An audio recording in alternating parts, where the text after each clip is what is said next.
There are few names in any field of the arts that resonate like that of Merce Cunningham. This pioneer of American modern dance began his long career with Martha Graham in 1939, and his groundbreaking vision has led him to be often described as the greatest living choreographer.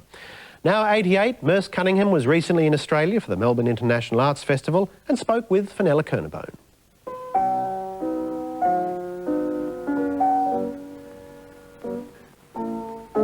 For more than 60 years, Merce Cunningham has been thrilling, baffling and challenging audiences.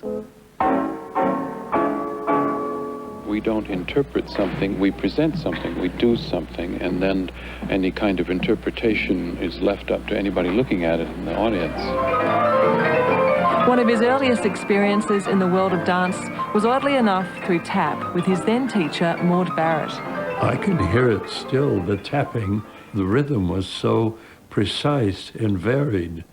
And also it was that thing of wanting you to do this because she liked it so much, she wanted you to like it. And I certainly did.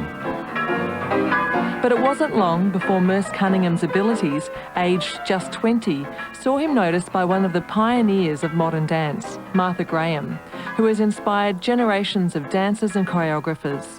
The young Merce travelled for 3 days on a train to meet with her in New York, and he's lived there ever since. I went to her studio. It would be early in September. And I remember she said, "Oh, I didn't think you'd come." And I didn't say it, but I said, "Lady, you don't know me." In the mid-1940s and 50s, narrative storytelling in dance was the norm. Yet after 5 years with Graham's company, Merce Cunningham sought to break free from those restrictions as he saw it. I began to see that there were other possibilities in dance, or at least I thought there were. It was also the start of his long-time collaboration with composer and life partner John Cage, one of the most important figures in 20th century music, whose ideas continue to resonate with musicians and audiences today. And he proposed we give a program, a small program, together. Not long after that, I left the Graham Company because I wanted to work in a way which was really quite different.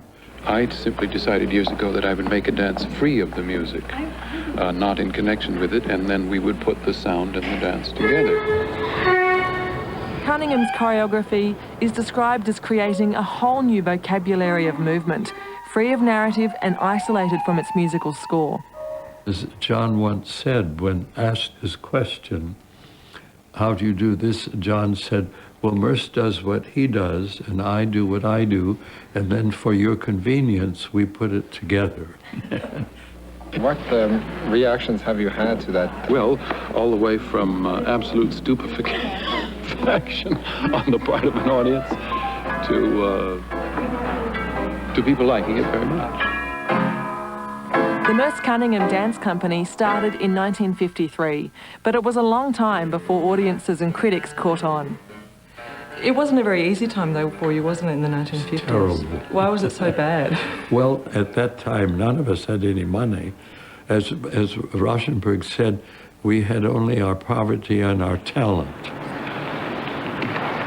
If I spoke with the dancers, say, the people I had known from the Graham Company, they thought it was crazy.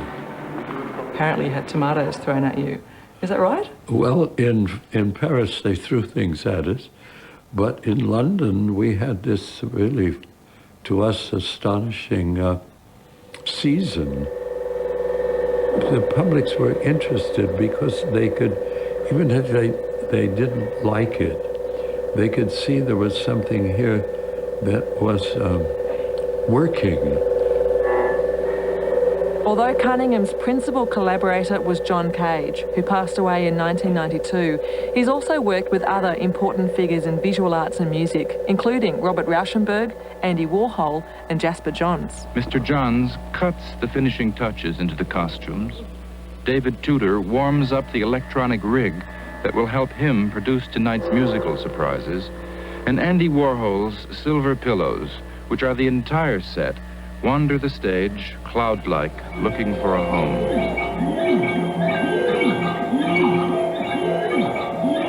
And that work, Rainforest, originally performed in 1968, is still being performed today.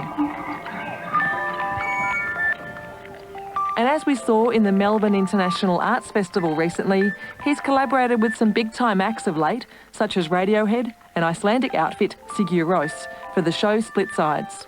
He never seems to be finished. He's always curious. He wants to find ways of moving that he hasn't ever known before, challenges. And so the young people that he's getting to work with today are proposing challenges for him that I think sort of keep him alive, so to say. Merce has never stopped creating dance, and he finds inspiration everywhere. I think mostly I look. I watch people in the street, I watch animals or birds, any kind of movement, and if I see something that I don't know or can't physically sense, I try to remember what it is and try it out. That's right. Now this is... So instead of saying no, you say yes, and try to figure out whether this is, I can make it useful for my experience. It's down, open, push, back. If you like theater, then this is what you do. And for me, it's been difficult sometimes, almost impossible, but always fascinating. Always something about it that I hadn't realized before. What is it that you cherish from your life as a dancer and as a choreographer? Just doing it. But really, it's that, the actual act of doing it. I miss that myself, but I try to get that across to the company. Dancing is like water. It slips through your fingers, you know. But in the process of flipping, you find out something. And you're continuing to find out. Oh, I hope so. Gosh, what a lovely man, Finlay. What's it like to meet a sort of living legend of a... I didn't think it was going to happen, but when it finally did, there was that moment thinking, oh my gosh, this is Merce Cunningham. Hang on, he was the dude who created stuff with John Cage, that amazing composer, the fellow who created the prepared piano, 4 minutes 33 of silence, of course. Yeah, it was, for me, it was quite extraordinary. And he kept dropping all these names during the interview, which you can actually get up on the transcript and on the vodcast that we're going to be popping up as well, about all these people that I've been reading about and hearing about and looking at their artwork and listening to their music for years, and that was extraordinary, from Jasper Johns to Rauschenberg to the music concrete artist Pierre Schaeffer. Yeah, it was awesome.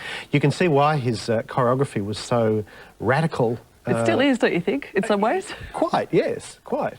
And there's a strange kind of disconnect between what he was like as a performer in that very, as you can see the footage, a lot of extremely athletic, but a lot of his choreography style is different. It's calmer and concerned with the still of it. It is all about the human movement and how, I mean, a lot of his work is related to chants in many ways. So it's about how the body moves through space, and it's disconnected to the music. There's no narrative. So I think in some ways it's still shocking to watch. I went along and saw the show a couple of weeks ago, and it was, for me, the first half of it was this really disconnected musical score with this movement. And I know that this is a style that he's been doing for 50 years or so, but I still saw it and thought, this is radical stuff, this is full on. The second half of it, of course, was a little more, what's the word, a bit more contemporary in some ways, because it had the score from Radiohead and Sigur Rós. So yeah, very different styles. And there's stories of him having tomatoes thrown at him in Paris. Nobody does that anymore. What's wrong with this world? We should be doing that. Tomatoes. Well, all artists need to have a tomato or two thrown at them. Well, as Robert Hughes said, the shock of the new.